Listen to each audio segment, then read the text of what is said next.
जय श्री कृष्णा। राधे राधे सभी को। कैसे हैं आप सभी लोग। आज हमारा डे 25 यानी 25वां दिन। तो चलिए हम अपने श्रीमद् भगवत गीता के यथास्वरूप को शुरू करते हैं लेके प्रभु जी का नाम। हरे कृष्णा कृष्णा कृष्णा हरे हरे, हरे राम राम राम हरे हरे। ओम नमो भगवते वासुदेवाय। तो चलिए शुरू करते हैं।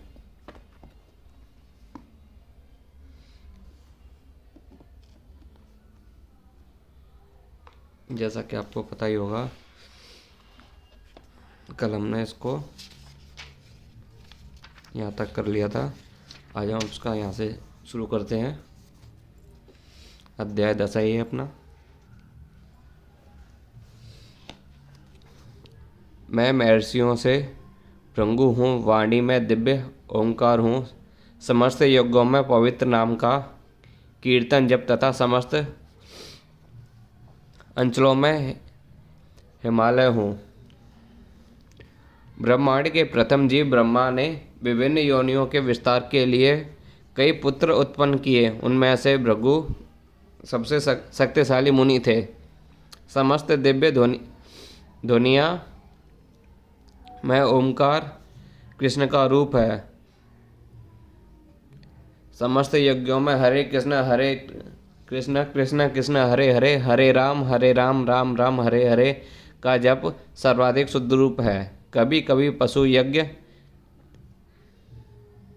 की भी संस्तृति की जाती है, किंतु हरे कृष्ण यज्ञ की हिंसा का प्रश्न ही नहीं उठता। यह सबसे सरल तथा शुद्धतम यज्ञ है। समस्त जगत में जो कुछ शुभ है वह कृष्ण का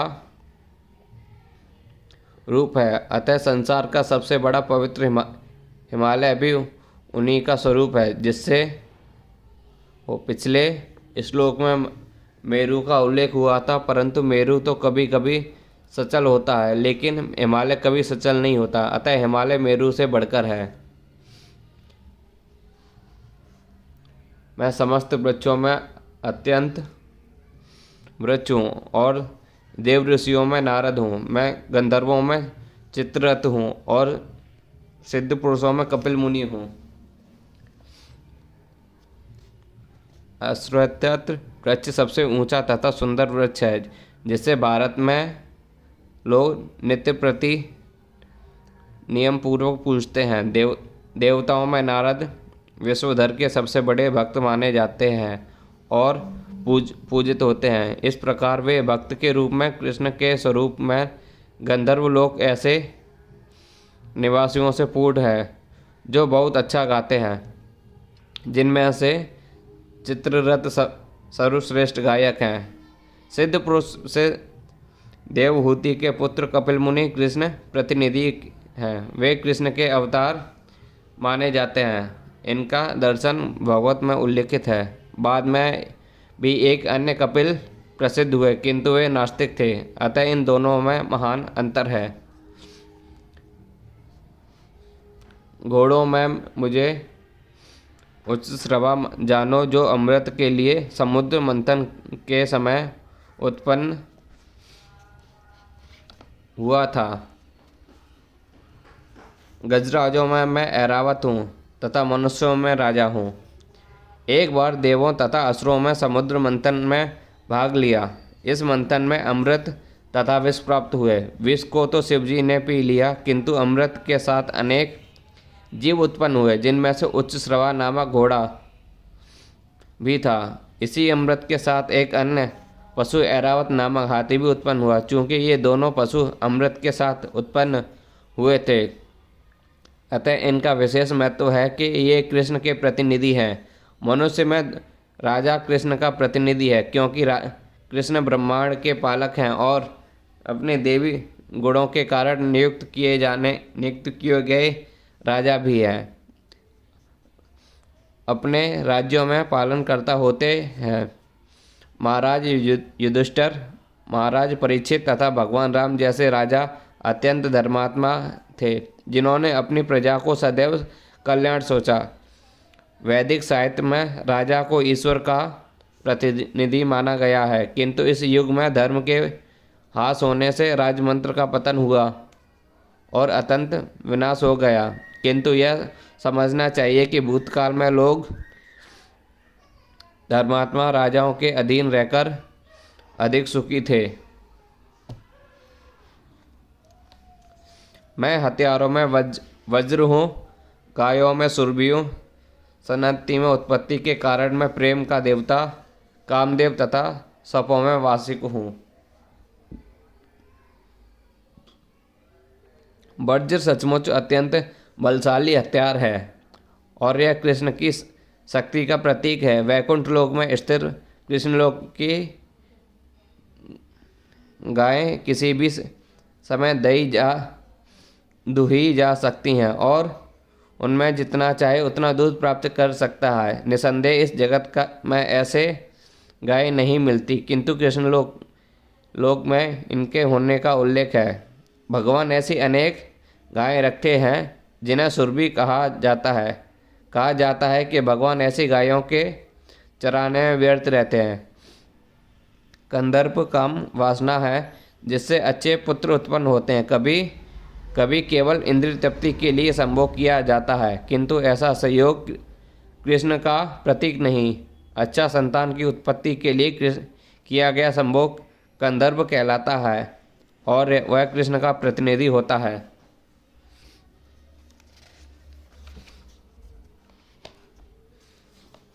अनेक फलों वाले नागों में अनंत हूँ और जलचरों में वरुण देव हूँ।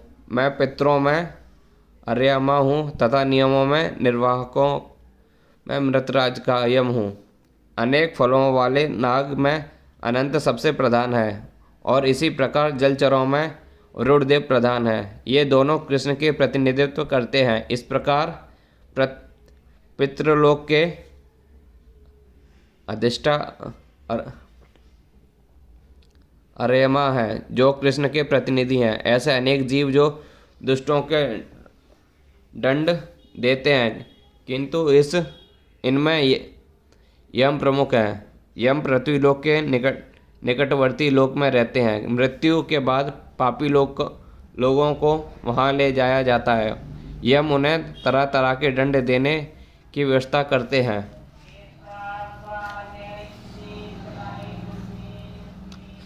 दैत्यों में मैं भरत राज प्रहलाद हूँ। दमन करने वाले मैं काल हूँ। पशुओं में मैं सिंह हूँ तथा पक्षियों में मैं गरुड़ हूँ। दिति तथा अदिति दो बहनें थीं। अदिति के पुत्र आदित्य कहलाते थे और दिति के पुत्र के दैत्य सारे आदित्य भगवत निकले और सारे दैत्य नास्तिक। यद्यपि प्रहलाद का जन्म दैत्य कुल में हुआ था, किंतु वे बचपन से ही परम भक्त थे। अपनी भक्ति तथा देवी गुण के कारण वे कृष्ण के प्रतिनिधि माने जाते हैं।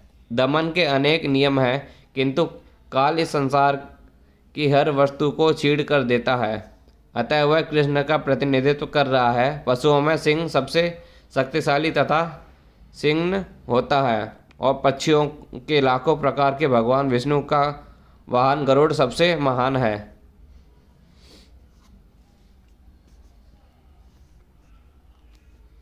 समस्त पवित्र करने वाले मैं वायु हूँ।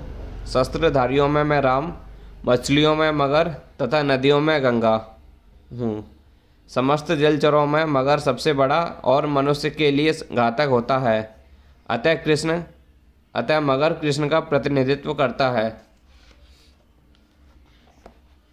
हे अर्जुन, मैं समस्त सृष्टियों का आदि मध्य और अंत हूँ। मैं समस्त विद्याओं में अध्यात्म विद्या हूँ और तर्क शक्तियों में निर्णायक सत्य हूँ। सृष्टियों में सर्वप्रथम समस्त भौतिक तत्वों की सृष्टि की जाती है। जैसा कि पहले बताया जा चुका है कि यह दृश्य जगत महाविष्णु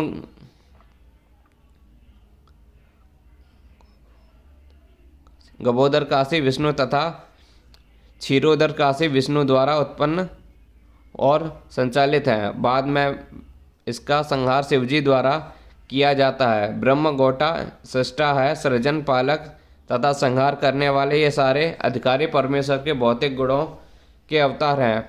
अतः वे ही समस्त सृष्टि के आदि तथा मध्य तथा अंत है। उच्च विद्या के लिए ज्ञान के अनेक ग्रंथ हैं, यथा चारों वेद, उनके छयो वेदांत, देवसूत्र, तर्क ग्रंथ, धर्म ग्रंथ, पुराण, इस प्रकार कुल 14 प्रकार के ग्रंथ हैं। इनमें से अध्यात्म विद्या संबंधी ग्रंथ विशेष रूप से देवांत्र सूत्र कृष्ण का स्वरूप है। तर्क शास्त्रियों में विभिन्न प्रकार के तर्क होते रहते हैं। प्रमाण द्वारा तर्क की पुष्टि, सबसे विपक्ष का भी समर्थन हो, जल्प कहलाता है। प्रतिद्वंदी को हराने का प्रयास मात्र वितर्कना है, किंतु वास्तविक निर्णय के बाद कहलाता है। यह निर्णयात्मक सत्य कृष्ण का स्वरूप है। अक्षरों में मैं आकार हूँ और समासों में द्वंद्व समास हूँ। मैं शाश्वत काल भी हूँ और सृष्टाओं में ब्रह्मा हूँ। अहंकार अर्थात संस्कृत अक्षर माला का प्रथम अक्षर आ वैदिक साहित्य का शुभारंभ है। आकार में बिना कोई स्वर उच्चारित नहीं हो सकता, इसलिए यह आदि स्वर है। संस्कृत में कई तरह के सामासिक शब्द होते हैं, जिनमें से राम कृष्ण जैसे दोहरे शब्द द्वंद्व कहलाते हैं। इस समास में राम तथा कृष्ण अपनी उसी रूप में हैं, अतः यह समास द्वंद्व कहलाता है। समस्त मारने वालों में काल सर्वोपरि है, क्योंकि वह सबों को मारता है। काल कृष्ण रूप है बहुत, क्योंकि वह समय आने पर प्रलयलीनी में सब कुछ लय हो जाएगा।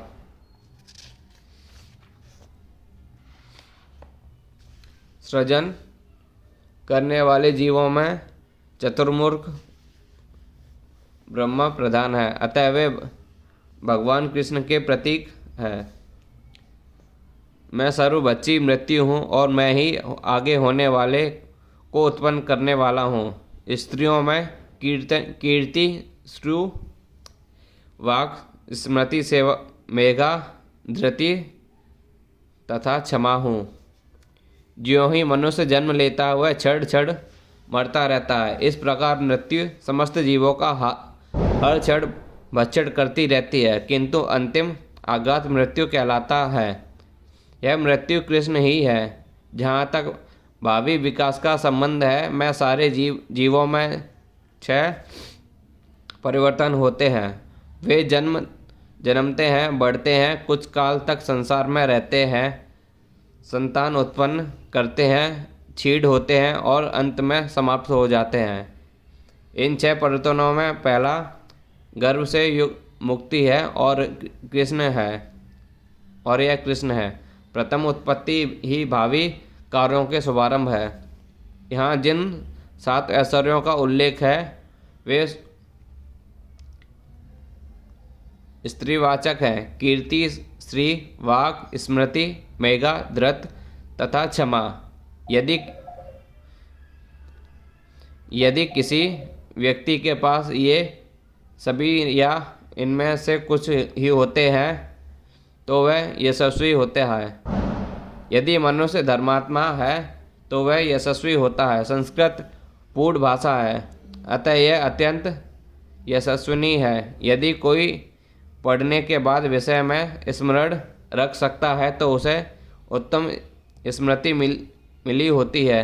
केवल अनेक ग्रंथों को पढ़ना पर्याप्त नहीं होता, किंतु उन्हें समझकर आवश्यक पढ़ने पर उनका प्रयोग मेघा या बुद्धि कहलाती है। यह दूसरा ऐश्वर्य है अस्थिरता पर विजय पाना। धृत या दृढ़ता है। पूर्णतः योग होकर यदि कोई विनीत भी हो और सुख तथा दुख के संभाव से रहे तो वह ऐश्वर्य क्षमा कहलाता है।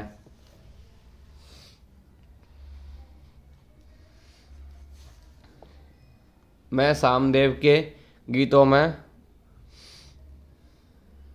बृहस्पति हूँ और छंदों में गायत्री हूँ। समस्त महीनों में मैं मार्गशीर्ष अहन हूँ तथा समस्त ऋतुओं में फूल खिलाने वाली वसंत ऋतु हूँ। जैसा कि भगवान स्वयं बता चुके हैं कि वे समस्त वेदों में सामवेद हैं। सामवेद विभिन्न देवताओं द्वारा गाए जाने गीतों का संग्रह है। इन गीतों में एक बृहस्त्राम है जिसकी ध्वनि सुमधुन है और जो अर्धरात्रि में गाया जाता है।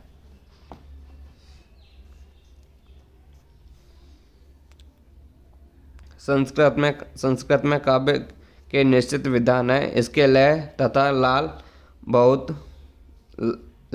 ताल बहुत सी आधुनिक कविता की तरह मनमाते नहीं। ऐसे नियमित काव्य में गायत्री मंत्र जिसका जप केवल सुपात्र ब्राह्मणों द्वारा ही होता है, सबसे अधिक महत्वपूर्ण है। गायत्री मंत्र का उल्लेख श्रीमद् भागवत में भी हुआ है। चूँकि गायत्री मंत्र विशेषता ईश्वर साक्षात के ही निमित्त है, इसलिए वह परमेश्वर का स्वरूप है। यह मंत्र अध्यात्म में उत्पन्न लोगों के लिए जब इसका जप करने में सफलता मिल जाती है तो भगवान के दिव्य धाम में प्रविष्ट होते हैं। गायत्री मंत्र के जप के लिए मनुष्य को पहला सिद्ध पुरुष के लिए या भौतिक प्रकृति के नियमों के अनुसार सात्विक गुण प्राप्त करने होते हैं। वैदिक सभ्यता में गायत्री मंत्र अत्यंत महत्वपूर्ण है और उसे ब्रह्मनाद अवतार माना जाता है। ब्रह्मा इसके गुरु हैं और शिष्य परंपरा द्वारा यह उनसे आगे बढ़ता रहा है।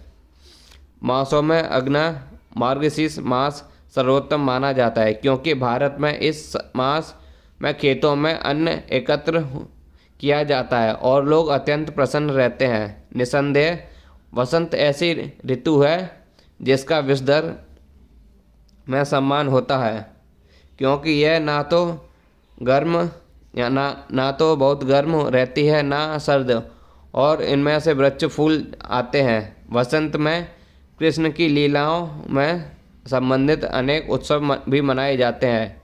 अतः इसे समस्त ऋतुओं में सर्वाधिक उल्लासपूर्ण माना जाता है और यह भगवान कृष्ण की प्रतिनिधि है। मैं मछलियों में जुआ हूँ और तेजस्वियों में तेज हूँ।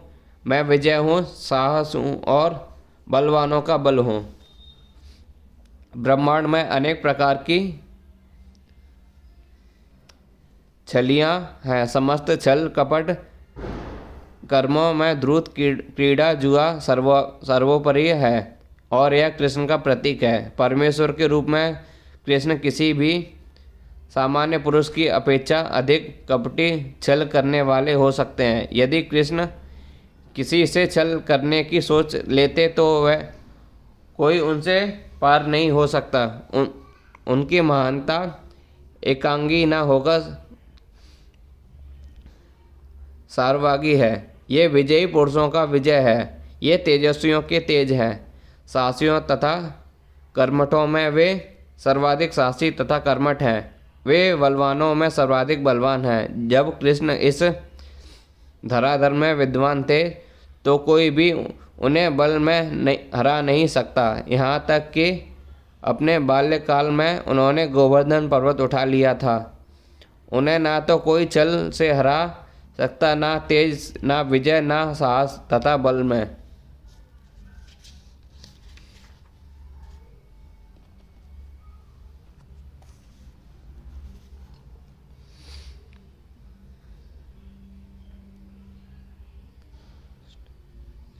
मैं वजनी वंशियों में वासुदेव और पांडवों में अर्जुन हूँ। मैं समस्त मुनियों में व्यास तथा महान विचारकों में उष्णा हूँ।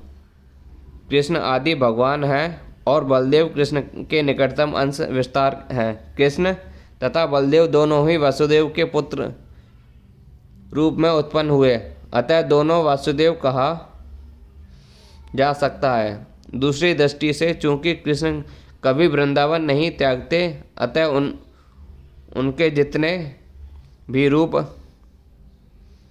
अत्यंत पाए जाते हैं वे उनके विस्तार हैं। वासुदेव कृष्ण के निकटतम अंश विस्तार है, अतः वासुदेव कृष्ण से भिन्न नहीं है।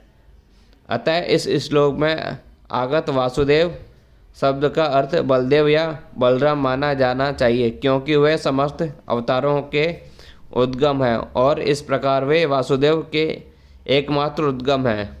भगवान के निकटतम अंशों को अंश, स्वांश, व्यक्ति का स्वीकार्य अंश कहते हैं और अन्य प्रकार के भी अंश हैं जो विभिन्न त्रास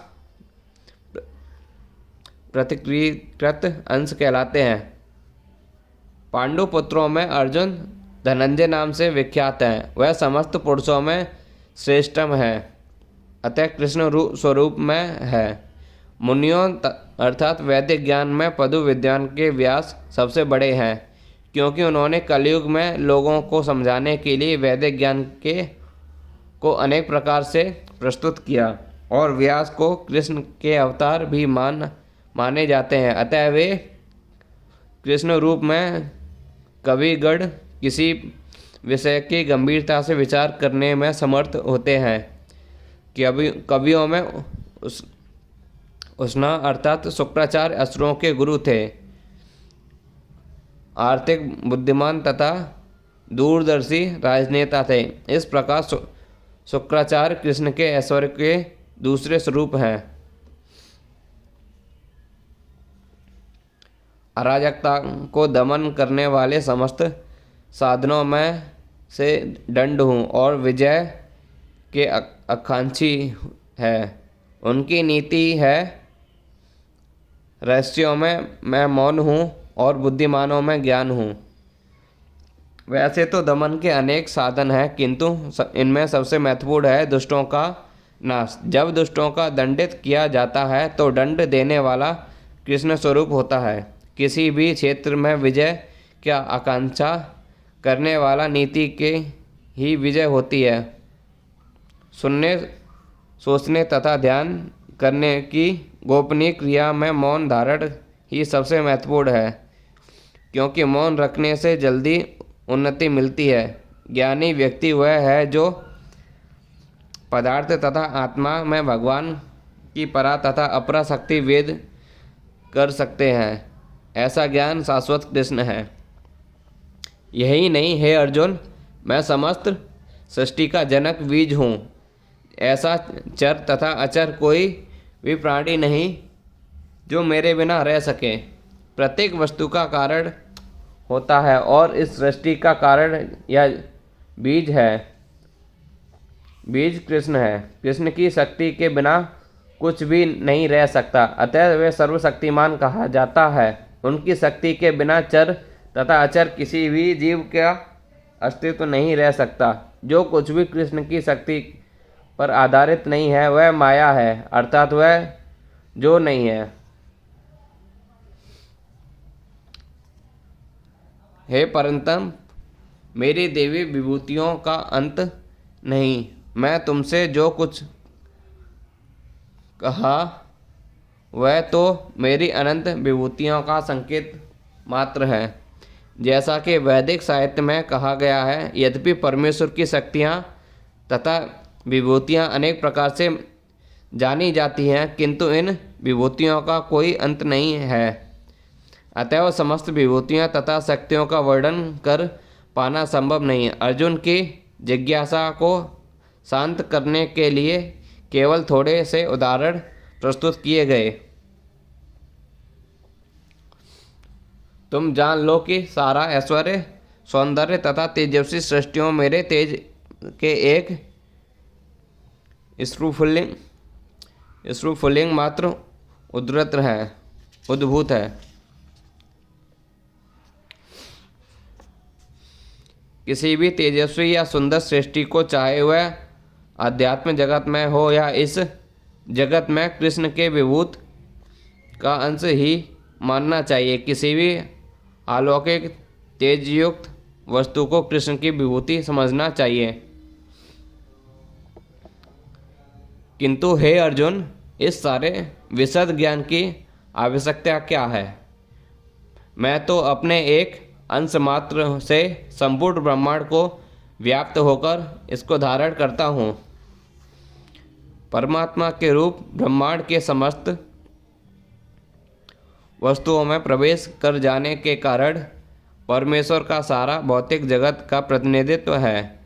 भगवान यहाँ पर अर्जुन को बताते हैं कि यह जानने की कोई सार्थकता नहीं है कि सारी वस्तुएं किस प्रकार अपने पृथक पृथक ऐश्वर्यों तथा उत्कृष्ट में स्थिर हैं। उसे इतना ही जान लेना चाहिए कि सारी वस्तुएं का अस्तित्व इसलिए है क्योंकि कृष्ण उनके परमात्मा रूप में विशिष्ट ब्रह्मा जैसे विराट जीव से लेकर एक क्षुद्र चींटी तक इसलिए विद्वान है क्योंकि भगवान उन सब में प्रविष्ट होकर उनका पालन करते हैं।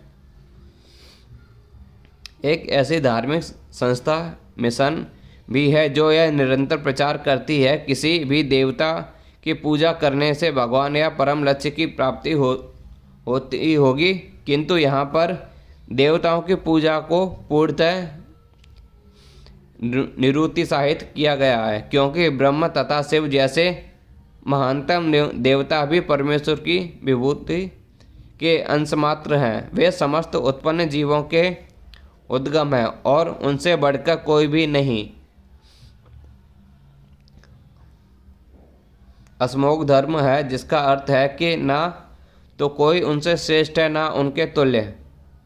पद्म पुराण में कहा गया है, जो लोग भगवान कृष्ण को देवता की कोटि में चाहे वह ब्रह्म या शिव ही क्यों ना हो मानते हैं, वे पाखंडी हो जाते हैं।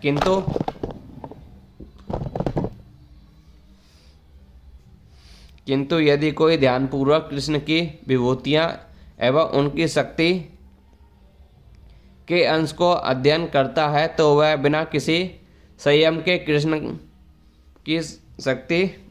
की स्थिति को समझ सकता है और अविचल भाव से कृष्ण की पूजा में स्थिर हो सकता है। भगवान अपने अंश के विस्तार में परमात्मा रूप में सर्वव्यापी हैं जो हर विद्वान वस्तु में प्रवेश करता है। अतः शुद्ध भक्त पूर्ण भक्ति कृष्ण भावनामृत में अपने मनों को एकाग्र करते हैं। अतएव वे नित्य दिव्य पद में स्थिर रहते हैं। इस अध्याय के श्लोक 8 से 11 तक कृष्ण की भक्ति तथा पूजा का स्पष्ट संकेत है। शुद्ध भक्ति की यही विधि है। इस अध्याय में इसकी भली भांति व्याख्या की गई है कि मनुष्य भगवान की संगति में किस प्रकार चरम भक्ति सिद्धि प्राप्त कर सकता है।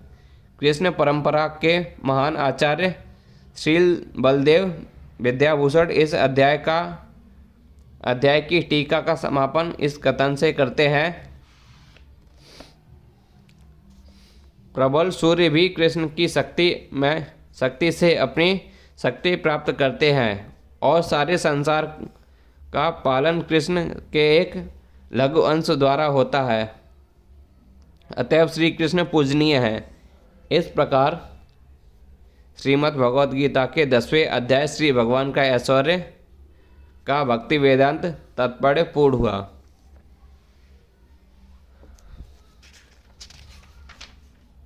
तो देखेंगे कल हमारा 11वां अध्याय शुरू हो जाएगा। इसमें दिया गया है विराट रूप। हम इसको अपने कल से प्रारंभ करेंगे। सभी लोग भगवान का नाम जप करते रहिए। हरे कृष्ण कृष्ण कृष्ण हरे हरे, हरे राम राम राम हरे हरे। ओम नमो भगवते वासुदेवाय। तो चलिए प्रभु जी, हम आपको कल हम यहाँ से पढ़ना स्टार्ट करेंगे। जब तक के लिए आप अपने भगवान का नाम जप करते रहिए।